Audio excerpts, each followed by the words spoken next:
بنا دیا ہے.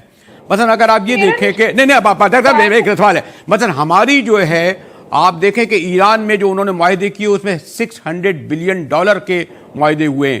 چین کی جو بائیلیٹرل ٹریڈ ہے انڈیا سے وہ غالباً 100 کروڑ سے اوپر ہے. پاکستان میں سی پیک تو آیا, وہ بھی $52 بلین کا کافی کرائسس کے شکار ہے. بائیلیٹرل ٹریڈ بھی میرے خیال میں $10 ارب $15 سے زیادہ نہیں ہے. تو میں یہ کہوں گا کہ ٹھیک ہے ہماری دوستی ہے, برے وقت میں کام تو آتے ہیں, لیکن اب کہتے ہیں جی اصل دوستی جو ہے اب ہو گئی ہے وہ مفادات ہیں مالی ٹریڈ کے. اس معاملے میں جو ہم اتنے کرائسس اور بحران کے شکار ہیں, اور جو بلکہ سپیک پہ بھی سوال اٹھنے لگے ہیں بہت سارے. ڈاکٹر صاحبہ دیکھیے, اگر آپ یہ سمجھ رہے ہیں کہ چائنا ہمیں بیل آؤٹ دے دے گا تو وہ تو نہیں دے گا. 2 سال پہلے جب China Pakistan economic belt road initiative کا کرٹن ریزر تھا بیجنگ میں, تو چائنیز امبیسڈر نے انڈیا میں بیٹھ کے کہا تھا کہ آپ اس کا حصہ بن جائیں اور ہم چائنا پاکستان اکنامک کوریڈور کا نام بھی تبدیل کر دیتے. تو چائنا, اور دیکھیے یہ جو چائنا پاکستان اکنامک کوریڈور ہے نا, یہ پہلا کوریڈور ہے, 6 کوریڈورز اور ہیں.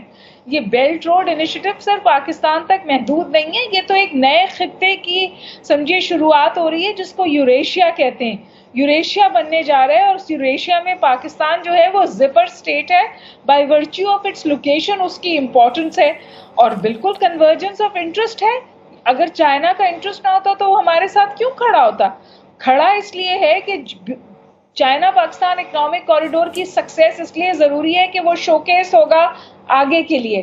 بہت زیادہ انروڈز کی ہیں چائنا نے یورپ میں, اس سے زیادہ انروڈز بنائی ہیں چائنا نے افریقہ میں. جیسے میں نے آپ سے کہا کہ یوریشیا کی بات ہو رہی ہے اور وہاں پاکستان کا ایک کلیدی کردار ہے.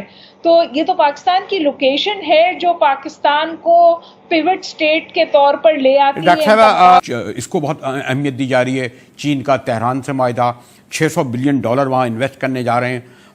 میرا ڈاکٹر صاحبہ سے پہلا سوال ہی یہی ہوگا کہ ہم دونوں ہمارے دوست ہیں, لیکن اصل اب کہتے ہیں جی تجارت, اصل تو دوستی تجارت پر ہوتی ہے. جس وقت 5 اگست کشمیر میں ہو رہا تھا تو UAE اور سعودی عرب جو ہے مودی کو ایوارڈ دے رہے تھے. اسی طرح ہم یہ ڈاکٹر صاحبہ میرے ساتھ عنایت حسینی بھی ہیں, BBC افغان سروس کے تو ہیں, لیکن جنوبی ایشیا کو دیکھتے ہیں, پھر انیس الرحمان کابل میں.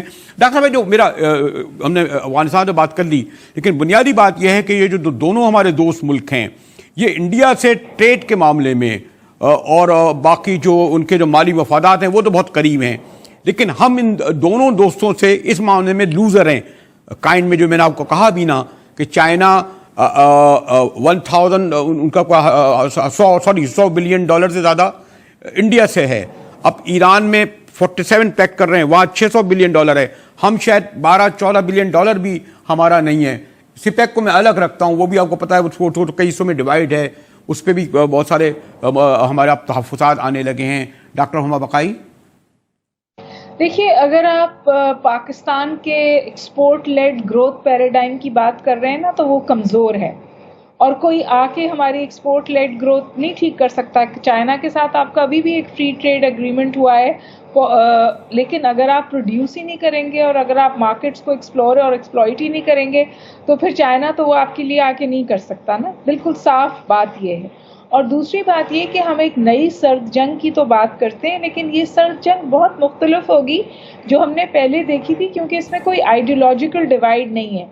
آپ تو جو سرد جنگ ہے اس وقت ہم کہہ رہے ہیں کہ وہ چائنا اور امریکہ کے بیچ میں ہوگی, لیکن میں بارہا یہ بات کہتی ہوں کہ کرس کراس ہوگا جیو اکنامکس کا اور جیو پالیٹکس کا. چائنا ایک بہت بڑی معاشی طاقت کے طور پر سامنے آ رہا ہے, اور اس کی معاشی گروتھ جڑی ہوئی ہے امریکن کنزیومرزم سے اور گلوبل کنزیومرزم سے. لہٰذا چائنا نے یہ one belt one road initiative شروع کیا ہے, لیکن اس کے ساتھ ساتھ جو کووڈ-19 نے ایک سمجھیے اسپینر پھینکا ہے نا پوری سچویشن میں, وہ یہ ہے کہ اگر امریکہ کو چائنا ڈیسیٹ کر رہا تھا تو اب بہت تیزی سے وہ چیز کر رہا ہے. پھر اگر آپ معیشتوں کو دیکھیں, جو واحد اس وقت پازیٹیو گروتھ ریٹ میں معیشت آئی ہے وہ چائنا کی ہے, اور اپریل میں اس کی چائنیز گروتھ ایکسپینشن ہو گئی ہے 3.2%. نہیں ڈاکٹر صاحب دیکھیں وہ سب کچھ کر رہا ہے, لیکن جو میرا ڈاکٹر صاحب سوال یہ ہے کہ ہماری جو دوستی ہے یقیناً ہماری صورتحال یہ ہے کہ کیونکہ ہماری لوکیشن ہمیں ریلیونٹ کرتی ہے اور ہم ایک بگ بردر سنڈروم میں پھنسے ہوئے ہیں. ہم بیل آؤٹس چاہتے ہیں. ہم پہلے امریکہ سے بیل آؤٹ چاہتے تھے, کانفلکٹ کا حصہ تھے, اب چائنا سے بیل آؤٹ چاہتے ہیں, اکنامک انیشیٹو کا حصہ ہیں. لیکن یہ جو ہمیں اسپیس ملتی ہے, کیا اس کو ہم استعمال کرتے ہیں اپنی معیشت کو کھڑا کرنے کے لیے؟ تو اس کا جواب ہے نہیں کرتے. ہم لیکن میں اگلے سوال کی طرف تھا, لیکن مجھے عنایت یاسینی آ گئے ہیں. عنایت جی, میں اس کا کتنا امپیکٹ پڑے گا جو چین اور ایران کی قربت ہے؟ بظاہر ہم یہ کہہ رہے ہیں کہ اس سے انڈیا آئسولیٹ ہوا, لیکن Afghanistan Pakistan relation Durand Line کے اس طرف اس کا کیا امپیکٹ پڑے گا عنایت یاسینی؟ میرے خیال سے اس پر بات کرنا کہ اگر دو ملک قریب آتا ہے دوسرا آئسولیٹ ہوگا, خطے کے لیے یہ اچھی نہیں ہوگی. ہم دیکھ رہے ہیں کہ آج کی جو خبر ہے, پاکستان نے بنگلہ دیش کے ساتھ روابط قریب کرنے کے لیے مذاکرات کی ہے اور شیخ حسینہ واجد کو دعوت دی ہے کہ پاکستان آ جائے. اگر انڈیا افغانستان کے قریب آتی ہے, اگر پاکستان افغانستان کے قریب آتی ہے, انڈیا کو اس پر اعتراض نہ ہونا چاہیے اور پاکستان کو اس پر اعتراض نہیں ہونا چاہیے کہ کابل دلی کو قریب ہوتا ہے. ہم دیکھ رہے ہیں یہاں یورپ میں آپ جو آج کل بہت بڑا مسئلہ ہے وہ اکنامک پروگرس ہے. اگر آپ کے ہاں اکنامک پروگرس آتی ہے تو آپ کے شہری محفوظ ہوں گے, وہاں وائلنس نہیں ہوگی, وہاں ٹیررزم نہیں ہوگی. دیکھتے ہیں کہ بہت سے لوگ جو پاکستان میں ہو, افغانستان میں ہو, بہت سے دوسرے ملکوں میں, ایون سیریا میں جو لڑ رہے تھے, اکثر ان کی جو فائنینشلی فٹ نہیں تھے, اس کے پاس دوسرا راستہ نہیں تھا. اگر سارے خطے کے ممالک میں یہ مسائل حل ہو جائے, یہ کمپٹیشن کے, میں آپ کا نیبر ہوں, آپ میرے ساتھ تعلقات رکھیں, آپ کی خواہش ہے نا عنایت یاسینی, آپ کی خواہش ہو سکتی ہے اور اچھی خواہش ہو سکتی ہے, لیکن میں سوری ٹو سے شاید اسلام آباد یعنی اپنے پاکستان کے نقطۂ نظر سے دیکھ رہا تھا, وہ کیا فائدہ مند ہے. آپ کو بھی علم ہے اور یہ ہمارے تینوں مہمانوں کو کہ جب چائنا ٹوٹلی آئسولیشن کا شکار تھا تو پاکستان واحد ان کا دوست ملک تھا. یعنی اس وقت بلکہ 70 میں تو ہم برج بنے تھے نا امریکہ اور ان کو لانے کے. انیزیو, میرا سوال یہ تھا کیا آپ امپیکٹ پڑے گا اس سے کچھ تو چائنا اور تہران کی قربت سے ہمارے ریجن میں؟ پازیٹیو امپیکٹ ہوگی. قربت جو بھی ملک ہو جس کے درمیان قربت ہو اس کی پازیٹیو امپیکٹ ہو. لڑائی سے تو کچھ حاصل نہیں ہوتا. ہم نے دیکھا اس خطے میں 40 سال سے لڑائی ہے, کس کو فائدہ پہنچا؟ امریکہ کو. امریکی تو کہتے ہیں کہ ان کو بھی فائدہ نہیں پہنچتا. آج کل آپ دیکھیں افغانستان میں جو ایک امریکی فوجی پر ایک سال کا کتنا خرچ آتا ہے, $1 ملین.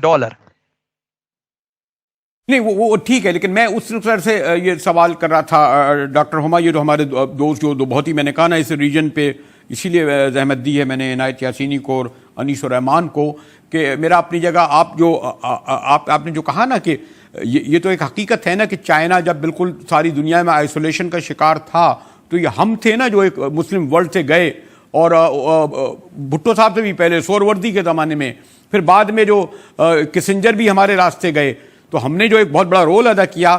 لیکن میں ڈسپائٹ اس کے کہ چائنا ہمارا واحد بڑا جس میں ہم انحصار کرتے ہیں, لیکن جب ٹریڈ کا معاملہ آتا ہے, جب اقتصادیات کا معاملہ آتا ہے, نعرے بازی کی حد تک دوستی کا تو اچھا ہے, لیکن اس میں ہم دیکھتے ہیں کہ ہمیں اس لیول پہ امداد نہیں ملتی جو دہلی کو ملے یا تہران کو ملے. مجاہد